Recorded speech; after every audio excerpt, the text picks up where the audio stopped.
ملګرو یا تاسو پوهیږئ د نړۍ شتمنو انسانانو د خپلو شوقونو او ارمانونو پوره کولو لپاره څه وکړل؟ ملګرو په نن ویډیو کې به تاسو ته د 10 داسې شتمنو انسانانو په اړه ووایم چې د خپل شوق پوره کولو لپاره ډیر جالب کارونه کړي. دا شوقونه کوم دي راځئ ګورئ. نو د ویډیو تر پایه را سره پاتې شئ او زموږ یوټیوب چینل در سره سبسکرایب کړئ چې زموږ هر نوی ویډیو تر ټولو مخکې تاسو ته در ورسي. نو راځئ چې شروع کړو ویډیو. نمبر 9 حماد بن خلیفه. حماد بن خلیفه د قطر یو ثابت شتمن انسان دی او د قطر د شاهي کورنۍ یو رکن هم دی. دا د نړۍ شتمن انسانانو څخه یو شمیرل کیږي. بیا نو د داسې کارنامه وکړه چې ټوله نړۍ د ده طرف ته متوجه شوه. د شیخ حماد سره یو شخصي ټاپو دی او ده په خپل شخصي ټاپو کې په ځمکه خپل نوم ولیکه. دا نوم دومره لوی دی چې د یو سر څخه تر بل سر پورې فاصله په کم 2 کیلومتره ده. د حماد بن خلیفه مقصد دا و چې دا نوم د سپوږمکۍ نه هم ښکاره شي. نمبر 6 د مسلمان نړۍ یو عیاشه پاچا حسن البلکیه، چاته چې د برونای سلطان هم ویل کیږي. د ده د عیاشۍ کیسې خو به تاسو اورېدلي. ده د خپل ځان د خوشحالولو لپاره یو شخصي بوینګ 747 واخیست. د دې قیمت 10 کروڑ ډالر دی او په هغه جهاز یې ښه د 12 کروڑ ډالرو خرچه وکړه. یعنی د جهاز د قیمت نه هم زیاته خرچه پرې وکړه او هغه د نړۍ تر ټولو زیات د عیش او آرام جهاز جوړ کړ، تر دې پورې چې په دې جهاز کې د تشناب بیسن هم د سرو زرو دی.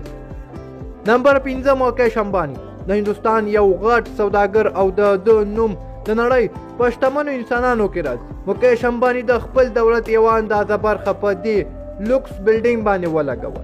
دې 20 منزله بلډینګ ته په کتو کې دا یو عام بلډینګ ښکاري، خو دا ټول بلډینګ د مکیش امبانی یو شخصي کور دی چې په دې کې مکیش امبانی او د هغه کورنۍ اوسیږي. په دې بلډینګ باندې 2 میلیارډ ډالر خرچه کړي. د دې بلډینګ په چت یو هلیپیډ جوړ شوی او ورسره په دې بلډینګ کې سویمینګ پول نه واخلي تر تینس بال پورې موجود دی. په دې بلډینګ کې د 600 کسانو یو ټیم دی چې د مکیش امبانی په دې کور پام کوي. په دې کور یوه جالبه ویډیو پوره جوړه شوې، هغه هم تاسو زما په صفحه کې کتلی شئ. نمبر 4 دا دی د سعودي شاهزاده الولید. د ده په ټول ژوند کې یو شوق دی او هغه دی د نړۍ ګران بیه موټرې اخیستل. کله چې ده د نړۍ ټول ګران بیه موټرې واخیستې نو ده ته د یو څه نوي کولو خیال راغی. ده یو داسې موټر جوړ کړ او په هغه یې الماس ولګول. په دې موټر کې کوم الماس چې لګېدلي هغه د الماسو په درجو کې اول نمبر الماس دی. دا موټر ټول حتی چې د موټر د دروازې د خلاصولو په هندل هم الماس لګېدلی. دې موټر ته صرف د نږدې ورتلو قیمت 1000 ډالر دی. په دې موټر باندې ټوله 48 میلیونه ډالر خرچه راغلی. نمبر 3 دا ویرونکی شکل چې ګورئ دا د جوسلین ویلډنسټین دی چې یو مشهوره شتمنه عربه ښځه ده. د دې عادت دومره خراب دی چې د دې د موبایل بیل به صرف د 80,000 ډالرو راتلو.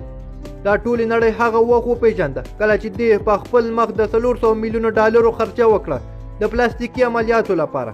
د دې مقصد دا و چې د دې مخ د پیشو په څېر ښکاره شي، ځکه د دې د میړه پیشوګانې ډېرې خوښېدې. نو ځکه دې د خپل میړه د خوشحالولو لپاره ځان د پیشو په څېر کړ. د دولت په نشه کې پټه جوسلین خو خپل ځان د پیشو په څېر کړ، خو اخر هم د دې د ویرونکي شکل په لیدو د دې میړه دې ته طلاق ورکړ. نمبر 2 رومن ابرامویچ. دی د روسیې مشهور سوداګر دی.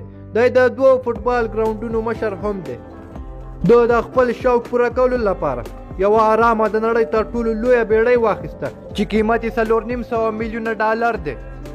په دې بیړۍ کې 2 هلیپیډونه، یو سویمینګ پول او یو د میزایل ډیټیکشن سیسټم هم لګېدلی. په دې کې یو داسې سیسټم هم لګېدلی که کوم فوټوګرافر د دې عکس اخلي. نمبر 1 بیل ګیټس. بیل ګیټس په ټوله نړۍ کې ډېر زیات مشهور دی او د شتمنو کسانو په لیست کې په 6م نمبر کې دی. دا د لیونالډو یو غټ مینهوال دی، لیکن د ده د رسامۍ نه بلکې د اختراعاتو زیات مینهوال دی. بیل ګیټس د ده دومره مینهوال دی چې د لیونالډو یو کتاب لیلام کېدو چې ده په 10 میلیونه ډالرو واخیستو. نو ملګرو ویډیو تر دې ځایه وه. تاسو ته پکې کوم یو ډېر جالب ښکاره شو په کومنټ کې ضرور ووایئ. زموږ یوټیوب چینل در سره سبسکرایب کړئ. تر بیا د خدای په امان.